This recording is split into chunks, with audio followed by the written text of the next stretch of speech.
Even before the pandemic sent shockwaves through the U.S. economy, innovation has always been a key to success in business.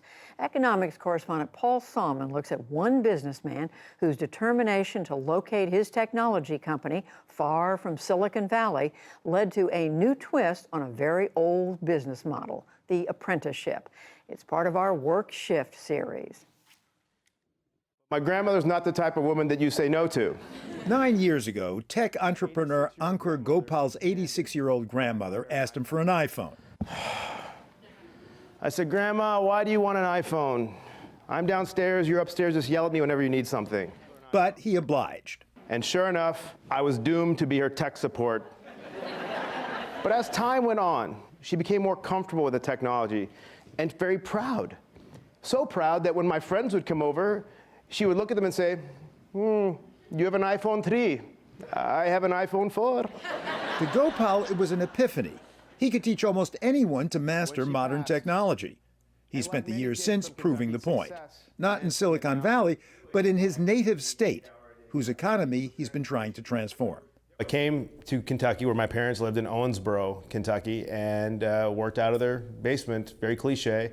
And the big idea? That we can solve skilling and growth problems, as well as the equity problem that we face in America by creating jobs and skills for people that typically were left behind from the tech economy. Gopal's firm, which builds mobile apps for major corporations, is based in Louisville, a city of 600,000, earnestly trying its own transformation. Its Main Street hotel featuring in-your-face contemporary art from facade to front desk, from lobby to basement to bathrooms. Just blocks away is Interapt, which Gopal staffed initially with college grads. But as we started seeking people to come move from Boulder, Colorado, New York, San Francisco to Kentucky, realized it was a hard sell, and you know what? I'm just gonna have to find people who like living here and then skill them up. And by people who like living here, he means those who already do. So he offered locals a simple coding test with instructions. We took 50 people, 35 of them passed, 35 of them are still working the tech economy now. That's 5 years later. Interapt now employs about 300 people and is expanding to other cities. And that's what makes this a story for the NewsHour's Work Shift series on jobs without college, and a story that's attracted media from the New York Times to The Daily Show, which sent comedian Hasan Minhaj, its only brown correspondent, to coal country, where he bonded with early Interapt hire Alex Hughes. It's a really long time for a hug. That's okay. I'm here now. Well, we actually had to do that 3 or 4 times. Right, yeah, this is getting weird. Okay. But it was hilarious. It was a lot of fun. But where Hughes came from wasn't so funny. When the coal industry went down, it had a massive impact of the entire area, including his business services firm, which went bust. I had been unemployed for 6 months. When he heard about Interapt looking for applicants. In his 40s, Hughes applied and was accepted. Didn't you think you might be aged out of coding? They were going to have to kick me out. The training at Interapt is based on 2 precepts, says Gopal. Number one, everyone has to pass, so we have to put in the time, hours, to make sure that there's no one left behind and they all cross the finish line. That's why Interapt's program is 2,000 hours, a full year, qualifying it as a U.S. Department of Labor certified apprenticeship and not just a coding camp. The second thing I said is that we've got to pay people while they learn and not ask for any of this money back that we're investing in the training. Because you can't expect someone to learn something hard and take time out of life if they're worried where their daughter's next meal is coming from. I'd always been interested in it, but I couldn't afford to go back to school because I had a family. This control board here is our Wi-Fi connector, so that's what connects us to the network. Hughes now leads a team designing mobile apps for Louisville-based GE Appliances, a major Interapt client. The phone talks to the cloud, then the cloud talks to this appliance, and we can make changes. And the Interapt apprentices have grown more diverse. I came into the program from a homeless shelter. April Hickman, raised in foster care, now in an actual apartment with her 2 youngest daughters. Emergency housing arranged by Gopal's staff. She had spotted a Facebook ad for Interapt's apprenticeship program while living in the shelter. I just kept Googling until I actually found an application. Somebody called me right back and said, We had to kind of go through a coding test. Were you scared? I was nervous. Yeah, it was crazy. But she passed.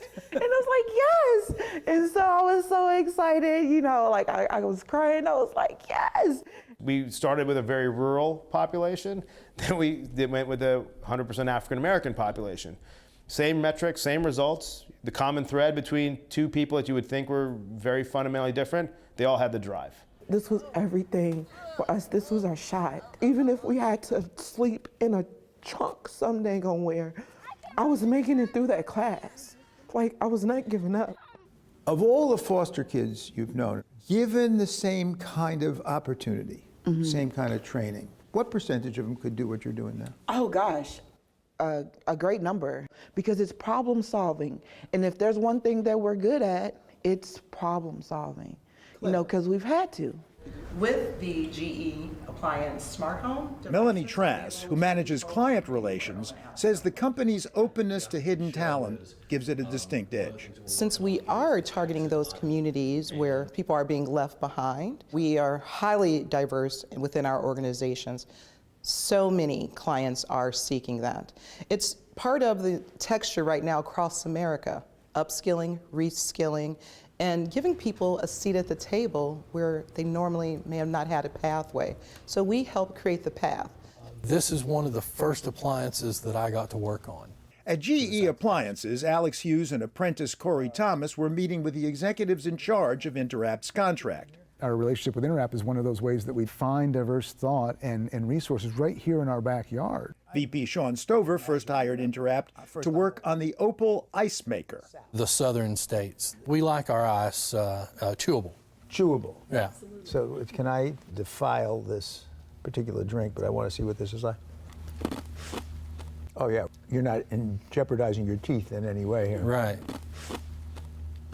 So now a new, more challenging assignment, an app for GE Appliances' new camera-equipped oven. I can use artificial intelligence, object recognition to put something in the oven, press start, and it just cooks it. Starting with pizza. A lot of different pizzas too, so it's vegetarian pizzas versus the... I'm curious on how that would work. Right, right. So we're Engineering director Irina McDowell was giving Corey Thomas his marching orders. What does the user want? Do they want a less done or do they want a more done pizza? And then being able to send that information to the cloud, right?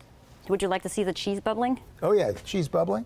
Ironically, Corey Thomas's last job before Interapt also involved making pizza as a line cook in a joint near his parents' house. It's called Tony Boomba's. I'd say most of the time I was there is minimum wage. And now you're designing apps for people who would be cooking pizza. I am ecstatic, pretty much. Pretty good for a kid who hated high school, shunned college, spent 3 unhappy years in the Army. We've taken the C, D, and F student in the back of the high school and put them in a vocational coding program, and they've been the top performer in the class. To Ankur Gopal, such students are fruit just waiting to be plucked. 2/3 of the people don't have a college degree, so to us, that's untapped potential. This is going to let us flip a switch, see what happens in app. We said, let's go and find the people that could still be very good at a job in the tech field, and that's exactly who we find. Find and train. For the PBS NewsHour, Paul Salman.